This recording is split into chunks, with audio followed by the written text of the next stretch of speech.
रब्बिल आलमीन वस्सलातु वस्सलामु अला रसूलिल करीम व अला आलिहि व सहाबिहि अजमईन। अम्मा बाद। सामाईन हज़रात, अस्सलामु अलैकुम। मैं अपनी तकरीर का आगाज़ इस शेर के साथ करना चाहती हूँ। आए दुनिया में बहुत पाक को मुकद्दम बनकर, आए दुनिया में बहुत पाक को मुकद्दम बनकर, कोई आया न मगर रहमत आलम बनकर। सामाईन हज़रात, मैं सबसे पहले अल्लाह रब्बुल इज़्ज़त का लाख लाख शुक्र अदा करना चाहती हूँ कि उसने मुझे इस लायक बनाया कि मैं आपकी बात के सामने तकरीर पेश कर सकूँ। इसके बाद मैं आप हज़रात की ममनून हो गए कि आप हज़रात ने सजना की तालीब इल्म को इस नूरानी बज़्म में बयान की सादत दी।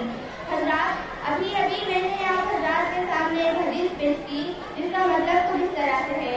आप सल्लल्लाहु अलैहि वसल्लम ने फरमाया, अल्लाह ताला का इरशाद है, ए नबी सल्लल्लाहु अलैहि वसल्लम, अगर आप बस कायनात में पैदा करना मकसूद न होता तो मैं आसमानों को पैदा न करता।